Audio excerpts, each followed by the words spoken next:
Good evening, everybody.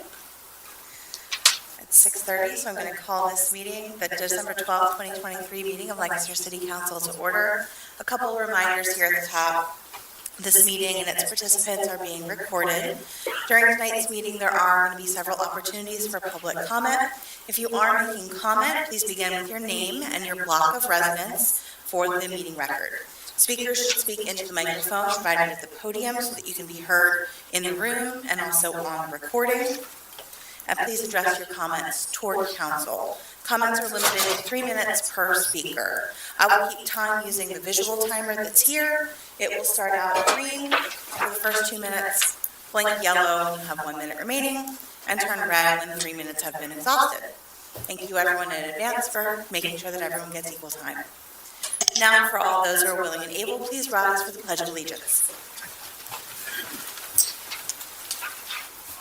The pledge allegiance to the flag of the United States of America and to the republic for which it stands, one nation, under God, indivisible, with liberty and justice for all.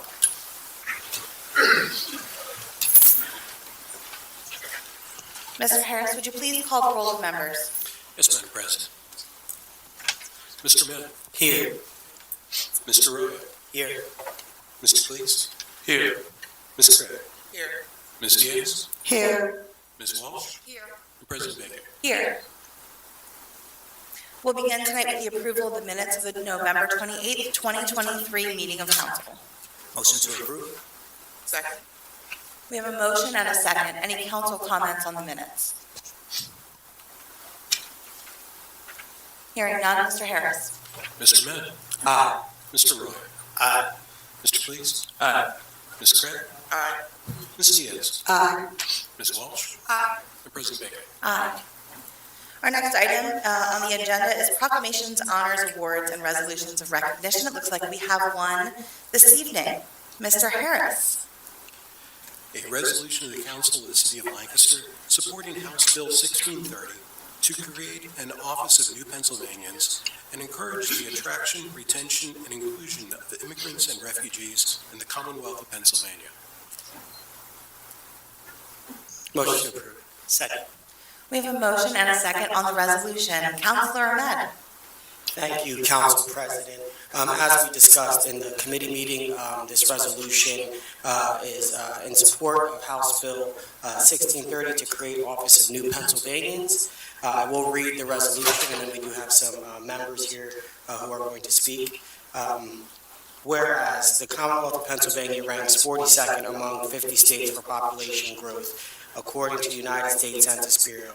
And whereas in 2019, Pennsylvania's 893,167 foreign-born individuals comprised 7% of the Commonwealth's population, an increase of nearly 75% since 2000 compared to only 1.2% growth in the United States-born population. And whereas throughout the Commonwealth's history, immigrants have played a critical role in the Commonwealth's economic, cultural, and political growth and success. And whereas policies that promote the attraction, retention, and inclusion of immigrants and refugees will help enhance the Commonwealth's economy and diversity, thereby improving the lives of all residents and helping to remove barriers that may undermine immigrants' full potential. And whereas immigrants fill skilled positions throughout the Commonwealth's economy and are a vital part of this Commonwealth's economy and tax base. And in 2019, immigrant business owners in the Commonwealth generated more than $1.7 billion in business revenue, and immigrant spending power increased to $24.9 billion. And whereas 40% of immigrants in the Commonwealth have a Bachelor's of Arts, Bachelor's of Science, or graduate degree, compared to 32% of the United States-born Pennsylvanians. And whereas it is essential for the Commonwealth's future that skilled, energetic, and entrepreneurial immigrants are attracted, retained, and integrated in the Commonwealth, and a means of bolstering the economy and strengthening the social, civic, and cultural fabric. And whereas the City of Lancaster has benefited greatly from the refugees and immigrants for more than 30 countries who have chosen to make Lancaster their home in the last 3 decades. And whereas immigrants and refugees have opened businesses and supported businesses in Lancaster, thereby contributing to the vibrancy, prosperity, and civic life of the city. And whereas state policies, services, and initiatives which support and encourage licenses and educational and economic opportunities for immigrants and refugee settlement, retention, and inclusion in the Commonwealth will be a benefit to all Pennsylvanians. Now therefore be it resolved that the City Council of the City of Lancaster supports House Bill 1630 to create the Office of New Pennsylvanians and encourage action by the Commonwealth of Pennsylvania to welcome and support immigrants and refugees. And with that, I will introduce Ramucho to speak on the resolution. Hey, City Council member, thank you very much for this time. My name is Rwamucho Karekezi. I'm a CWS refugee and community organizer. CWS Lancaster strongly supports HB 1630, the Office of New Pennsylvania Act. We agree with the Pennsylvania legislature to champion the bill, recognizing PA's proud legacy of refugee and immigrant who helped found the Commonwealth and a valuable contribution to the Pennsylvania communities. Our most fundamental belief is that diversity of background, experience, and thought is a community greatest strength. And the South Central PA, as we celebrate with our former client, their newly opened house businesses, first home owner, citizenship ceremony, or admission to college. We clearly see that diversity has made our area more resilient and more attractive than other similar situation communities in the nations. Pennsylvania have long recognized that immigrants are vital to our continuing prosperity of our communities. They pay taxes, help grow our economy, and bring unique skill sets, experience, and insight that they make our community stronger. Establish an Office of New Pennsylvania with the Department of Community and Economic Development. We assist immigrant and refugee integration on economic, social, and cultural level, as well provide assistance related to employment, housing, healthcare, education, citizenship, and services. Me who's standing here, I was resettled here in 2018. It's hard to navigate a lot of services.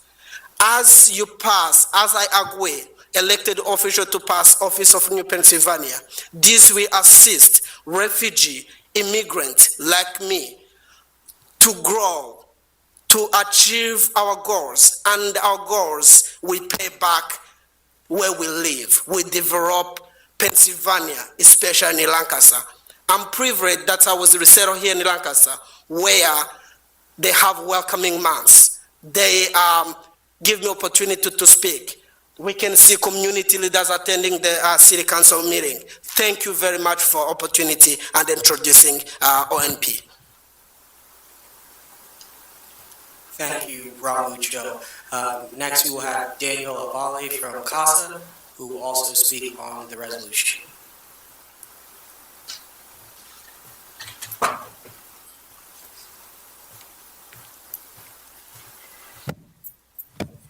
Good evening. My name is Daniel Alvaya. I am the State Director for organization CASA.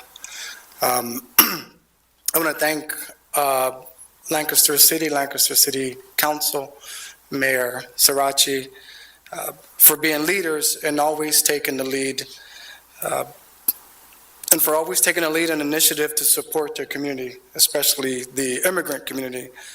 This is an amazing opportunity for Pennsylvania to truly focus on understanding the needs of the immigrant community in Pennsylvania. Lancaster is taking a strong stance in passing this resolution, and we all hope, that others will follow Lancaster's model. Immigrants deserve to have equitable opportunities, and Lancaster has done it. We need Pennsylvania as a whole to follow. CASA is here to support House Bill 1630, and the creation of the Office of New Pennsylvanians. Thank you. Thank you, Mr. Avale.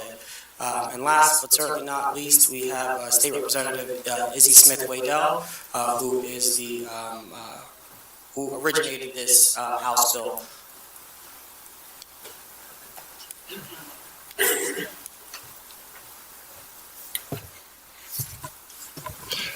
Hello, honorable members of City Council. It's good to see all of you. First, let me comment that it is a much tighter ship than previously. I don't know about that joker who was previously running the show, but we really like the meetings now. So I'm here to talk to you about HB 1630, the Office of New Pennsylvanians, which I have introduced with Rep. Joe Hohenstein.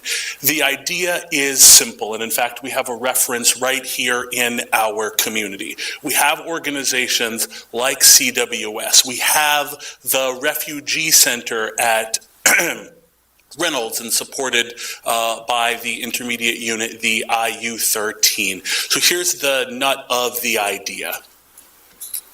Without immigrants and refugees, Pennsylvania doesn't grow. Our economy doesn't grow. Our population doesn't grow. And so there ought to be an office in the government of the Commonwealth that ensures a few things. One, that we are the welcoming place to immigrants and refugees that we commit to be. Two, that commitment is spread throughout all departments and coordinated within that office so that organizations such as CWS, such as CASA, such as the Refugee Center have one point of contact within the government of the Commonwealth to make sure they can best serve their clients and to advance the interests of this population, because advancing the interests, of our immigrants and refugees, as was said, advances the interest of the Commonwealth of Pennsylvania.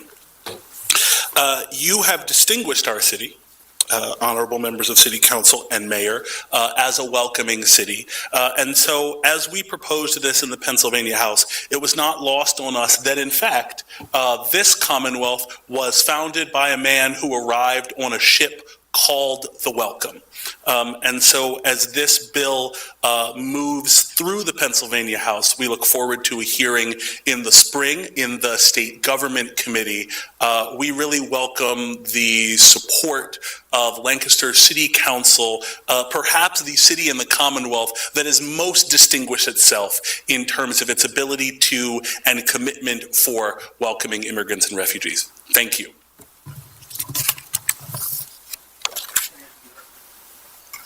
Thank you, Representative Smith-Waddell. At this time, I'll take any comments from council on the resolution. Any comments from the public or questions? Hearing none, Mr. Harris. Mr. Matt? Aye. Mr. Roy? Aye. Mr. Please? Aye. Ms. Craig? Aye. Ms. Diaz? Sorry. Ms. Walsh? Aye. And President Baker? Aye. Thank you very much, Councilor Ahmed. Thank you very much, Mr. Harris. Thank you, Council President. And if any members of council would like to join, we do have some resolutions to pass out to the organizations and Representative Smith-Waddell, and we will take a brief photo in this corner of chamber. So if anybody would like to join, please do. Thank you. Thanks for bearing with us while we do this.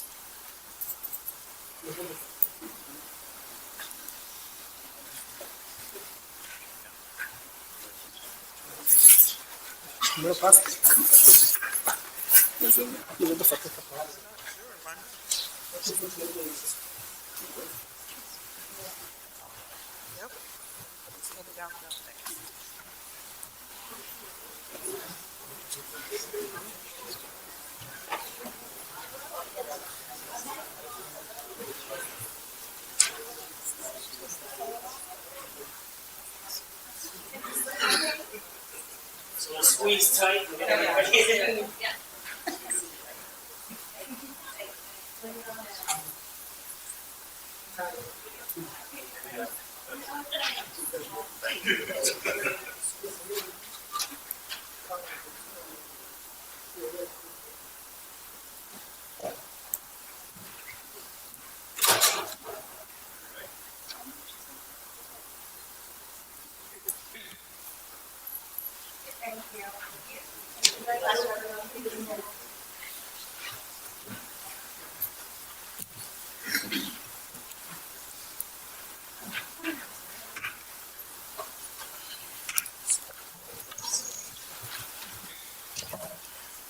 And I do understand that some folks may have just been here for that item, and that's okay. You may step out if you wish, but we'll keep going. Thank you, everyone. All right, the next item, do we have any other resolutions or recognition, Mr. Harris? We do not, Madam President. Thank you, just to be sure. The next item is public comment. This first public comment section is reserved for residents who have contacted City Council prior to the meeting to request the opportunity to address council. Again, duration of comments is limited to 3 minutes per speaker. Please begin with your name and your block of residence for the meeting record. Mr. Harris, do we have any pre-registered comments tonight? We do. First is Emily Wilson.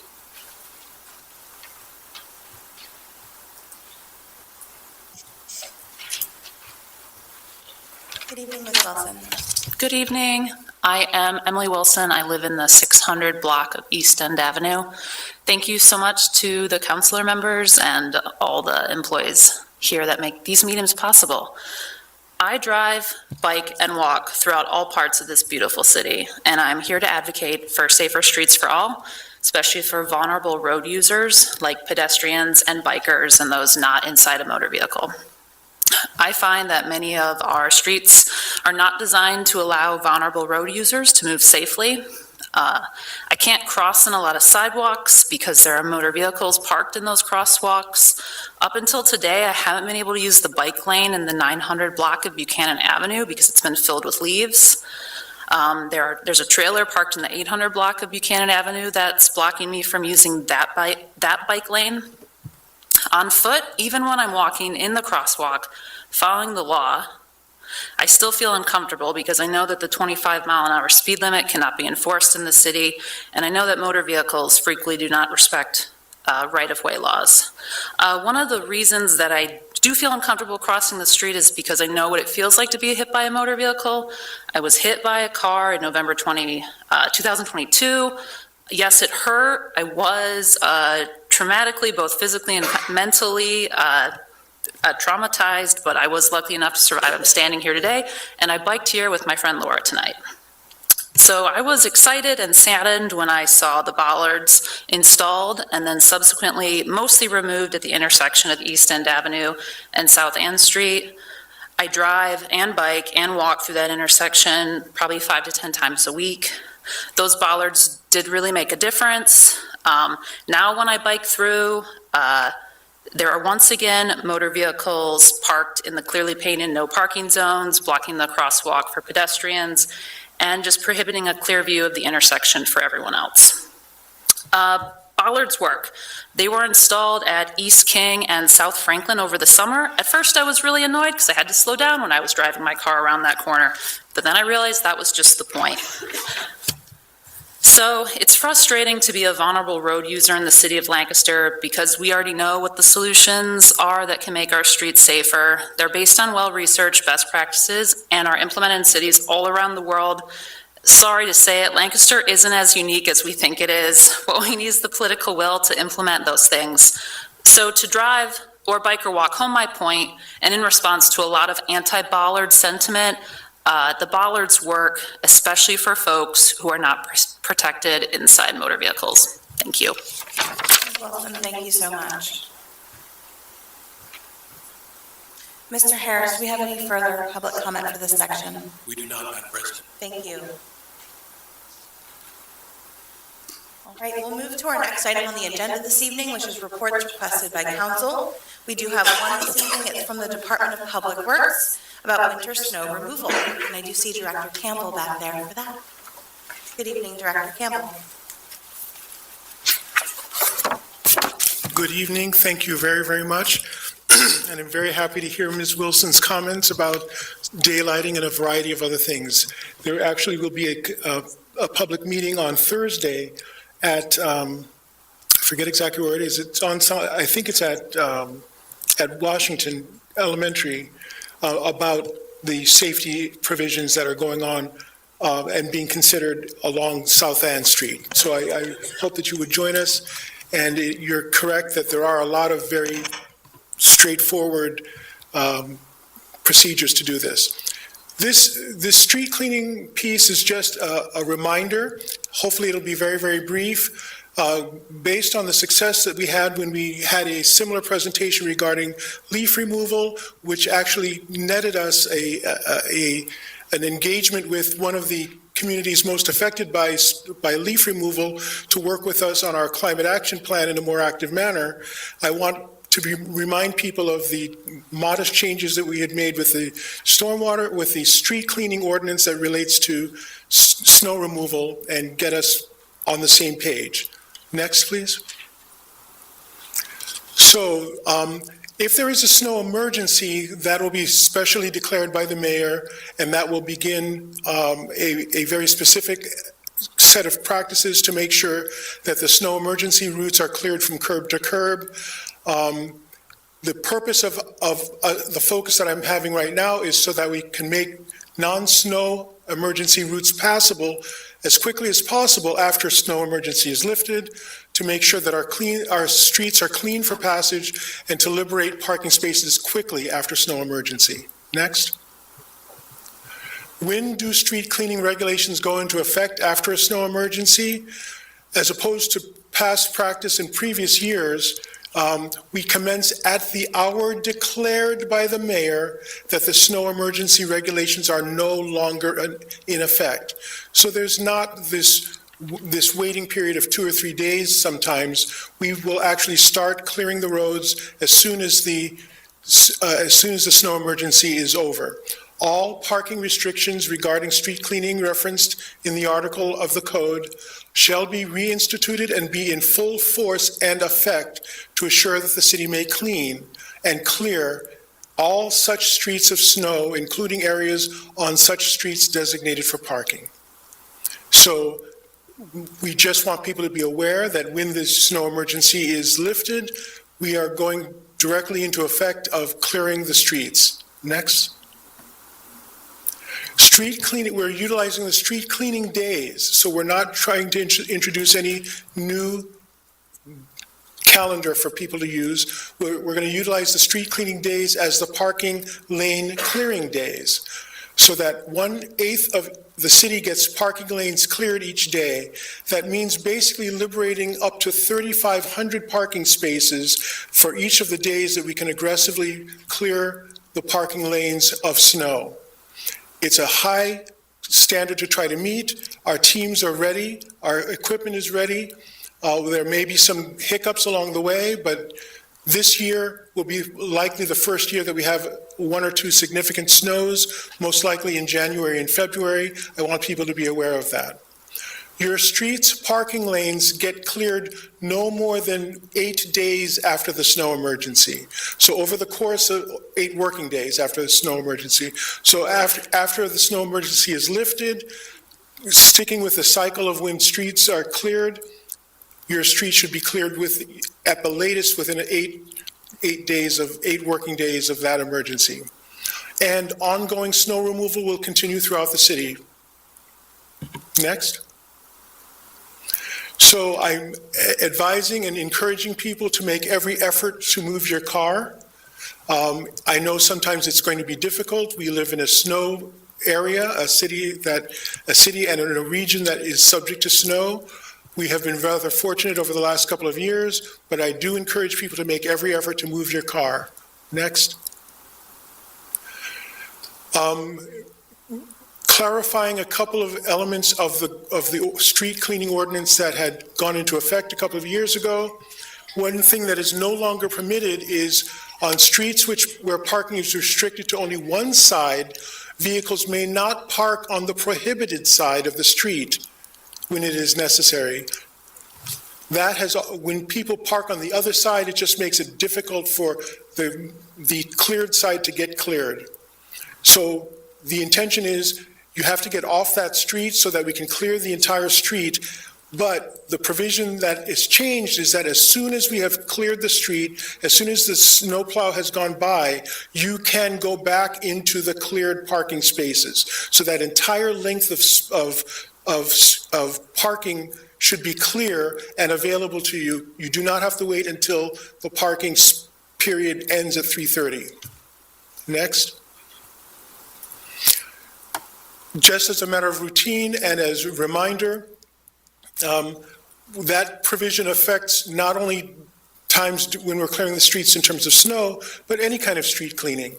And as such, whenever the street sweeper or the snow plow has gone by, you can park your car directly after those vehicles have gone by, unless we put up special signage. There are times when we're going to need the street to remain clear during that parking window so that we can continue to do tree pruning or utility work or other kinds of repairs. And when we do that, we will be we'll be making every effort to put up these posted signs at least 48 hours before. The public should be aware of the times indicated on the notice. Sometimes they may change if the work involved goes for more than 1 or 2 days. Next. And of course, last but certainly not least, and I don't necessarily have a good answer for everybody, where to park. There is structured parking throughout the city. There's nearly 4,000 parking spaces in the variety of structured parking that is part of LPA. And just as with street cleaning, once the parking lane is cleared, you can park in that parking lane. Just as a reminder, even during the height of January 2021 snowstorm, there were still almost 1,200 parking spaces available in the Lancaster Public Parking Authority garages, and they were only filled to about 2/3 of capacity. It does not solve all the problems. We are researching a variety of ways, including working with churches, not-for-profit organizations to make some of their spaces available and find incentives that could encourage them to make spaces available. But in the meantime, recognize that we are still in a northern city that is subject to snow. There will be inconveniences, but by being able to work with us, we can clear the streets in days sooner than we had in the past by being able to liberate up to 3,500 spaces per day. Thank you very much. Director, thank you very much for your report to council.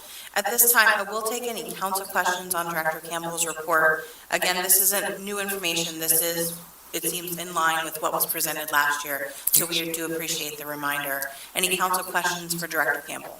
If I may, President. Councilor Diaz.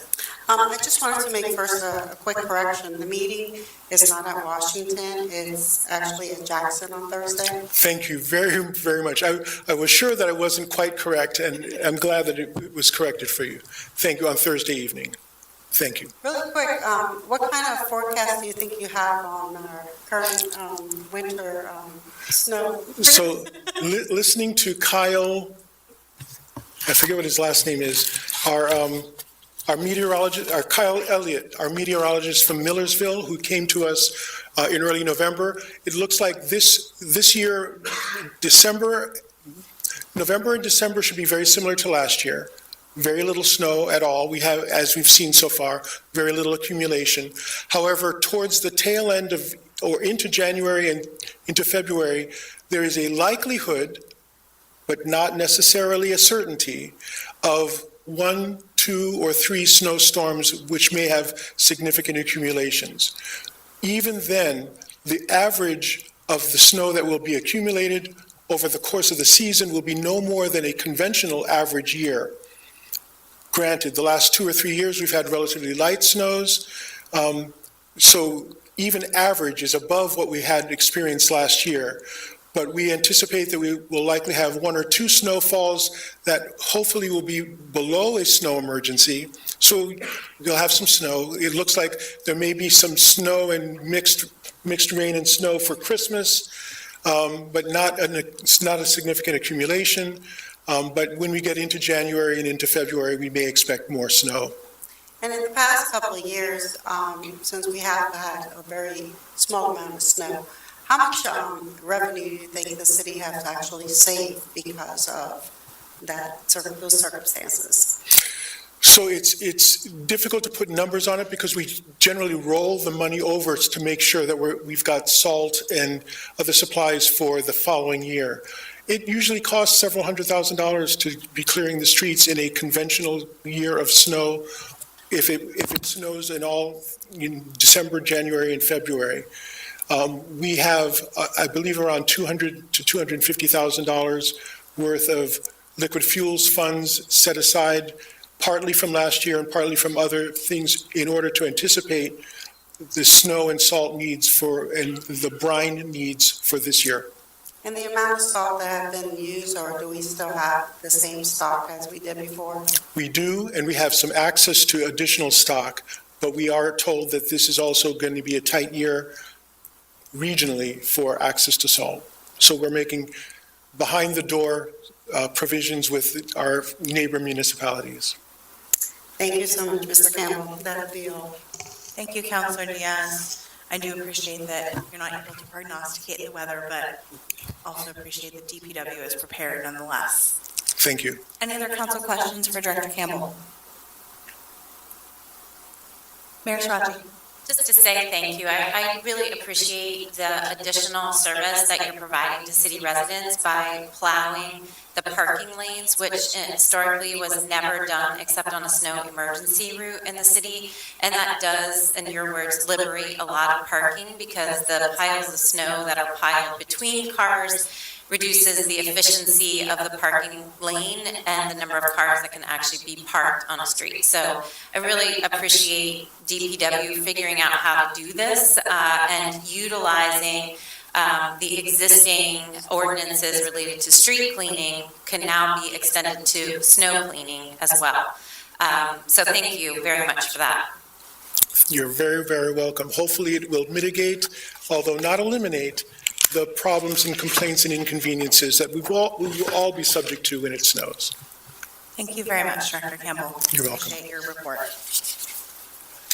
The next item on our agenda this evening is reports of committees of council. These are meetings held on December 4th, 2023. We begin with Public Safety. Councilor Diaz. The Public Safety Committee did not meet. Thank you, Councilor Diaz. Public Works Committee, Councilor Walsh. Thank you, Council President. The Public Works Committee did not meet this month. Thank you, Councilor Walsh. Economic Development Committee, Councilor Arroyo. Thank you, Council President. The Economic Development Committee did meet. We discussed Administration Bill number 14, 2023, which will be on the agenda later this evening. That concludes my report. Thank you, Councilor Arroyo. Finance Committee, Councilor Ahmed. Thank you, Council President. The Finance Committee did meet. We discussed Administrative Bills 1223, as well as Administrative Bills 1323, which will both be in our legislative agenda. And that concludes the report of the Finance Committee. Thank you, Councilor Ahmed. Community Planning Committee, Councilor Craig. Thank you, Council President. Community Planning did meet. We had one item on the agenda. It was an Administration Resolution number 92, amending the sewage facility plan to include the Manor Youth House project, which will come up later in the legislative agenda. Thank you, Councilor Craig. And finally, Personnel Committee, Councilor Caliste. Thank you, Madam President. The Personnel Committee did meet December 4th and reviewed nominations to appointment to the City Revitalization and Improvement Zone Authority, Planning Commission, and Historical Commission. That concludes my report. Thank you, Councilor Caliste. We'll now move into our legislative agenda, which is, the first item is not those nominations for appointment. I will turn it back to you, Councilor Caliste. Thank you. I make a motion to reappoint Mark Virgins to the City Revitalization and Improvement Zone Authority for a term from December 31st, 2023 to December 31st, 2028, and Nicole Soffert to the Planning Commission for a term from December 31st, 2023 to December 31st, 2027, and Nelson Polite Jr. to the Planning Commission for a term from December 31st, 2023 to December 31st, 2027, and appoint John Holden to the Historical Commission to fill a vacant one-year term from December 31st, 2023 to December 31st, 2024. Second. We have a motion and a second on the nominations for reappointment and appointment. Any council comments on those nominations? From the public?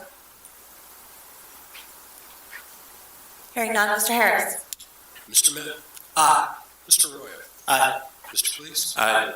Ms. Craig? Aye. Ms. Diaz? Aye. Ms. Walsh? Aye. President Bacon? Aye. The next item on our agenda is item B, ordinances for first reading. We begin with Administration Bill number 11, 2023. Mr. Harris. An ordinance of the Lancaster City Council authorizing the execution of a cable franchise agreement between the City of Lancaster and Shenandoah Cable Television LLC. Thank you very much, Mr. Harris. This franchise agreement was reviewed by council on the Committee of the Whole on the meeting on December 4th. City Solicitor Barry Henberger provided a presentation to us. It is, we are authorized under applicable law to allow franchises to operate on our city right-of-way, such as Comcast, for instance. As you're aware, Chantel intends to offer cable and fiber services in the city of Lancaster, and this franchise agreement that council has received was reviewed by our telecommunications council, and it's almost identical to the one that we have with Comcast now. It's a 10-year agreement. We do have an audit feature. It protects our right-of-way and says that they must comply with federal standards, among many other protections in the agreement. Mr. Henberger at that time also provided a brief update on Chantel's work. They are in the design phase of their fiber network and intend to start service sometime in Q3 of 2024 with the city southeast opening first. Are there any council comments? Again, this is a first read on bill number 11.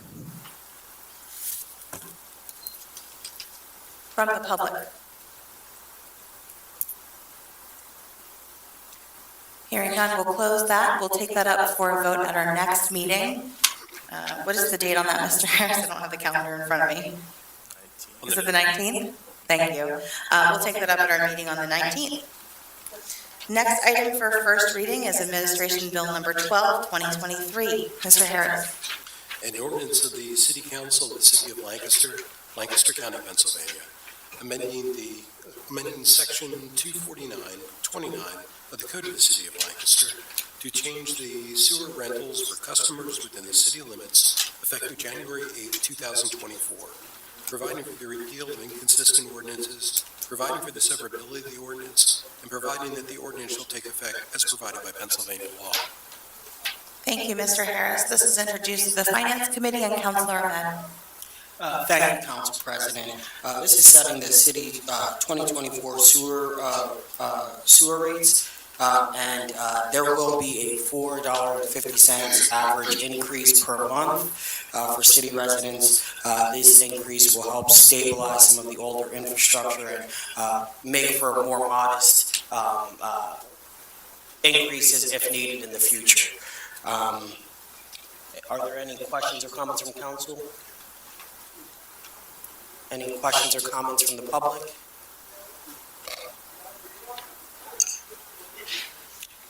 Thank you very much, Councilor Ahmed. Again, this item will be taken up for a vote at our meeting on the 19th.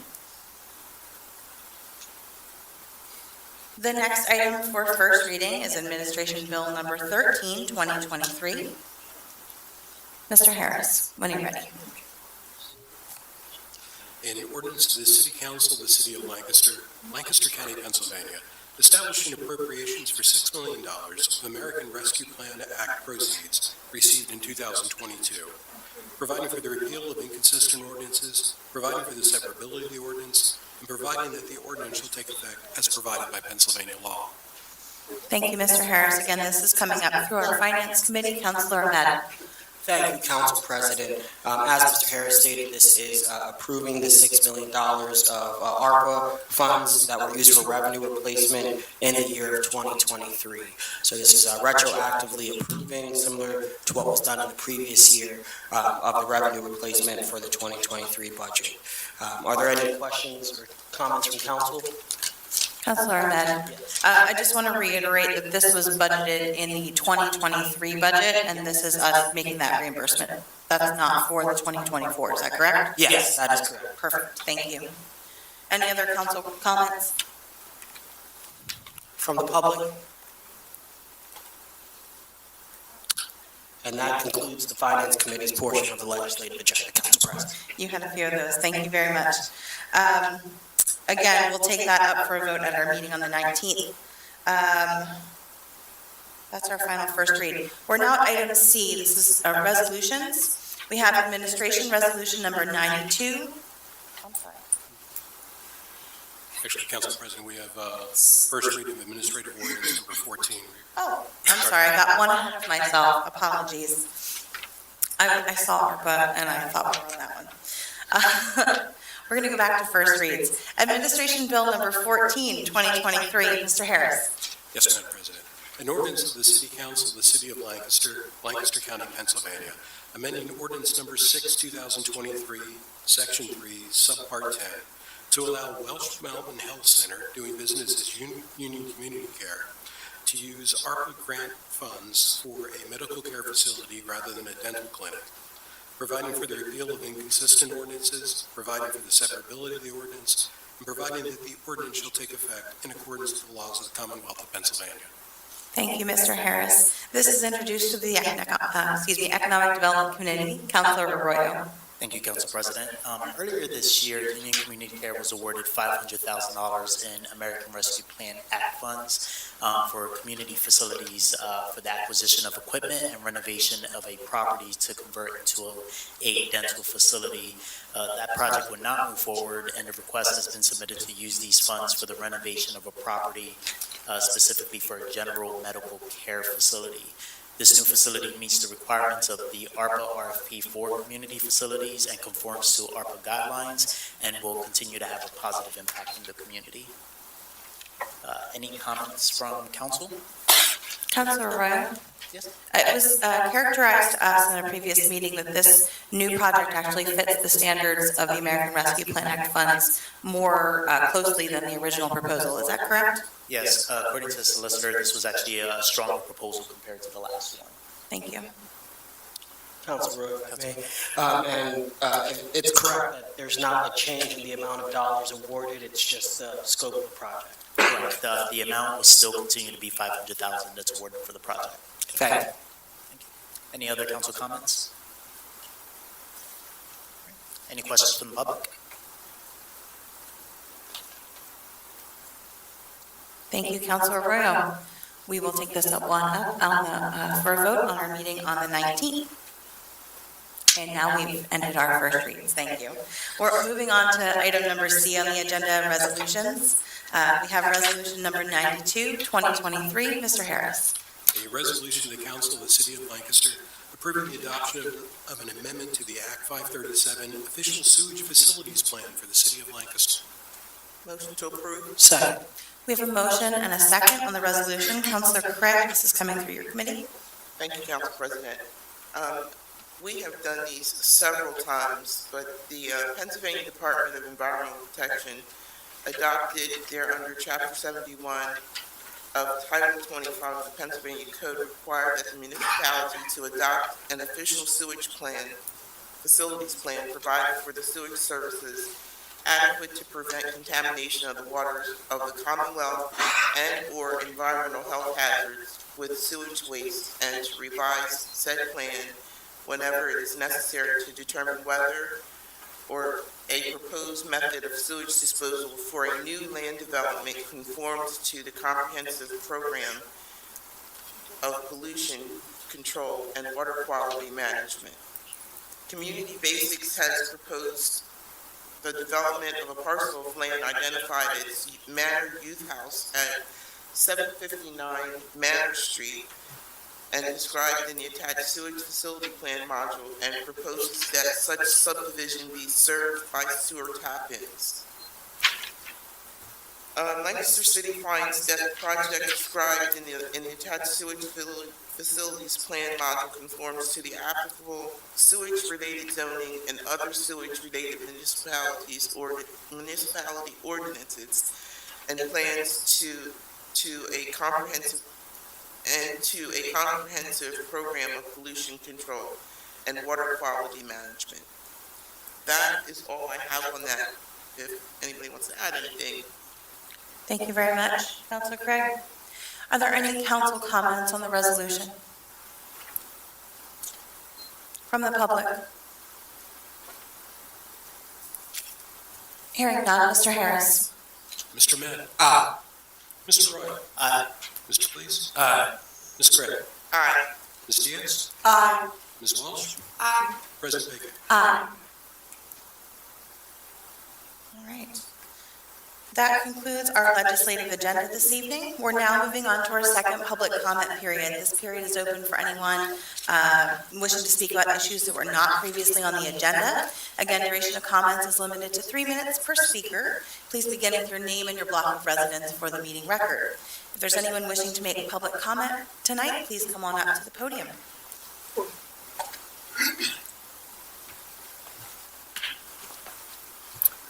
Good evening. My name's Bill Boyd. I own a property at 302 East Liberty Street. I'm trying to get a building permit to have my roof repaired. Building permit is now taking close to a month. This is a bit ridiculous. When I called to see what was going on, I was told that I was negligent in taking care of my roof. I've been a landlord in Lancaster City. I make a full-time living as a landlord. I've never been negligent. You can look at my record. I've never been fined by the city. If anybody's negligent, it's the permit department. Getting a permit, especially for a roof in Lancaster City, should be rubber stamped. Why it's taking so long, I think you need to look into this. I lost a month's rent because I cannot get my roof repaired. Now, you have a homeless problem in Lancaster City. I have to increase my rent so that I can cover my expenses. That doesn't help people who are trying to rent property. You may not like landlords, but we're a necessary evil if you consider us the evil. You got to look at what you're doing with your permitting. I just came from a landlord's meeting, Real Estate Hackers. It's over at the sports bar tonight.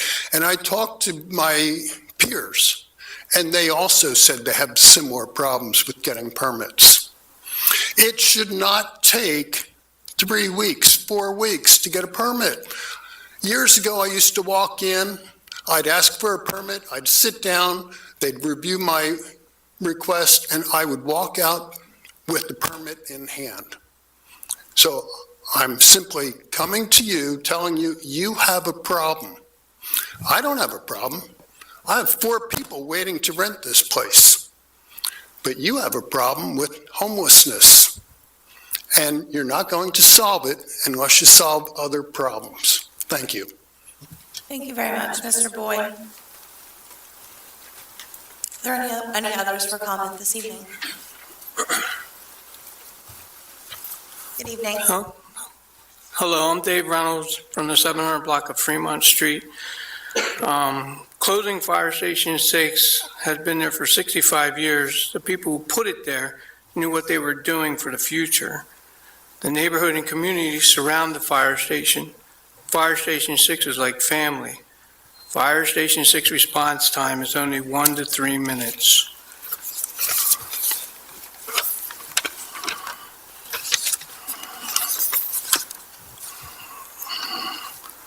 The city of Lancaster, people used to have 6 fire stations, and now they're down to 3. We cannot lose no more fire stations.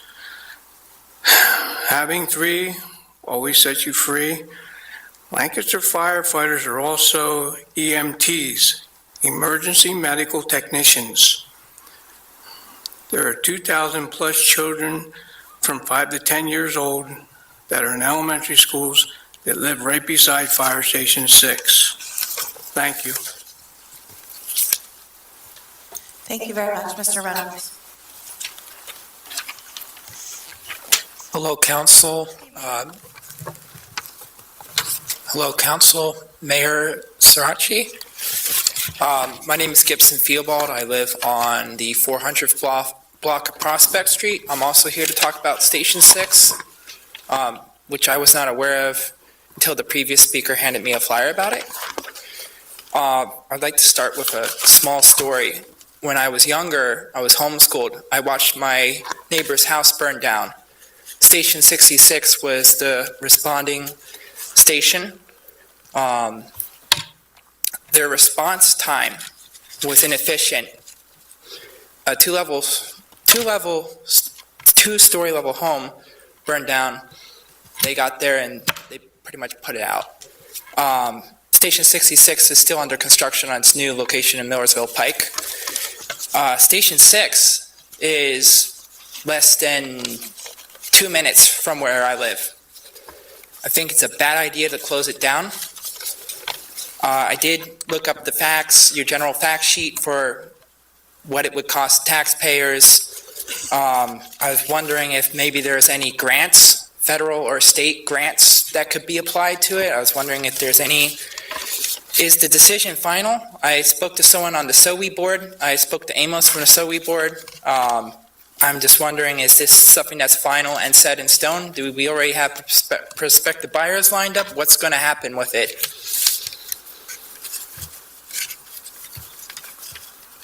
That's all I have. Thank you very much, Mr. Theobald. We appreciate your comments. Are there any further public comments this evening?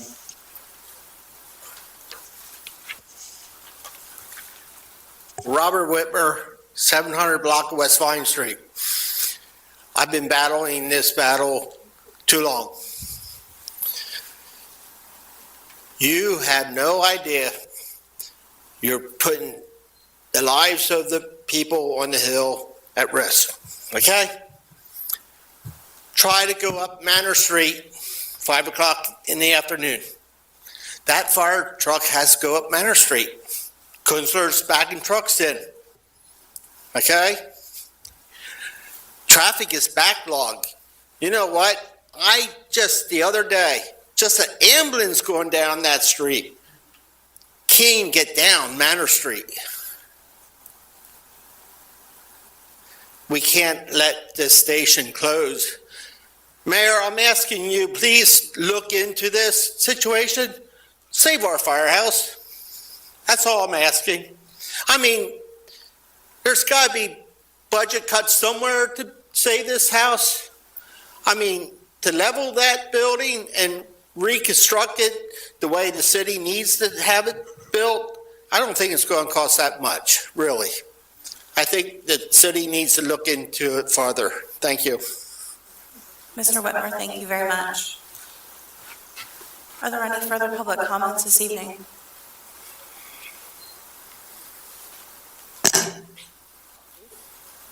Thank you. We will now move to the report of the mayor. Mayor Sirachi. Thank you, Council. My report tonight is brief. I wanted to share a quick update on the City of Lancaster's emergency preparedness efforts. In keeping with our commitment to public safety, the city's readiness to respond to a host of emergencies is essential to the well-being of our residents. First, the notable shift in this area over the last few months is the promotion of Deputy Fire Chief Chris DeLong to serve as the city's emergency management coordinator. This is the first time that we've really established this role as a responsibility for the Deputy Chief in the Fire Bureau. Deputy Chief DeLong has been hard at work at creating detailed emergency plans for a full spectrum of incidents, from flooding and storms to hazardous material scenarios to water and sewer main breaks and other all hazards We can think about some of the more recent events that have happened, for example, the ammonia leak that also happened at Kunzler as an example of the kinds of things that may arise from time to time. Much of this work has been about inventorying resources and staff capacity within the city of Lancaster across our departments. Chief DeLong is also identifying gaps in our collective resources and sourcing assistance from partners such as the county's emergency management authority and community organizations. So if the time comes and we need an evacuation site or a particular resource, we will know who to call on. So as an example of this, if we needed to establish an emergency evacuation site and that site needed to operate overnight, we don't have cops, for example. And so that is something that we're working on sourcing for that kind of hazard, as an example. He's also formed an emergency preparedness committee with staff representing each department to enhance the city's emergency preparedness and encourage greater coordination among all of our departments, especially the Department of Public Works, Fire, and Police. This effort includes regular fire and shelter-in-place drills for city staff and really reflecting on the kinds of hazards that different staff at different facilities may be dealing with, especially at our water and sewer treatment plant facilities, pumping stations, so that if a pump went down, what protocols would be put in place, and to really make sure that we're following the best practices, as those are very highly regulated service lines that we deliver every day, 24 hours a day, 365. We also have partnered, the Emergency Preparedness Committee is partnering also with our communications folks to bolster our overall readiness in emergency by inventorying the city's communication tools, establishing clear protocols, and expanding the use of the city's emergency alert system. This system can send out calls, texts, and emails, and we encourage all residents and water and sewer customers. So if you receive a bill from the city of Lancaster for water or sewer, but you don't live in the city, we're asking everyone to sign up for the alert system at cityoflancasterpa.gov/Everbridge.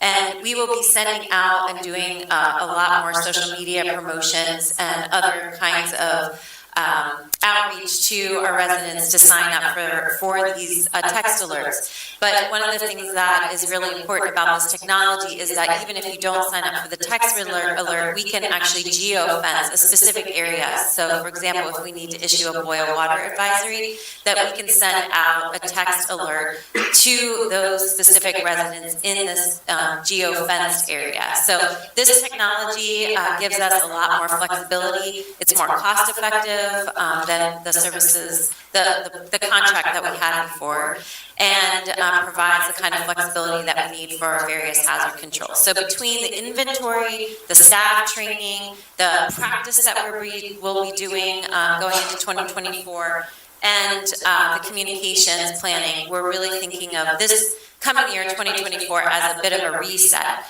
Council members may also be engaged in this kind of emergency preparedness efforts that we're going to be working on. And if you are interested in learning more, please do let me know, as we're going to be working to expand our CPR community training as well. Thank you. Thank you very much, Mayor Siraji. The next item on our agenda is the report of President of Council. I have a very brief report this evening. I wanted to say thank you to all of the department directors that presented at our budget hearings this Saturday. The presentations were incredibly informative, as always, and highlighted the ways that city employees are stepping up for our residents and the ways that departments are doing more with less in the face of a challenging budget situation. I've now been a part officially of 4 of these budget hearings, and unofficially probably about 6 or 7 of them. I've lost count. But I can say that every year I'm impressed getting to hear all of this, and I'm thankful that you've all laid out the proposed budgets to us very clearly, and that has been incredibly helpful as we consider and move to a vote next week. So thank all of you for that. And thank you to Director Tina Campbell, who this is her first budget. I know it's challenging, and you've risen to the occasion.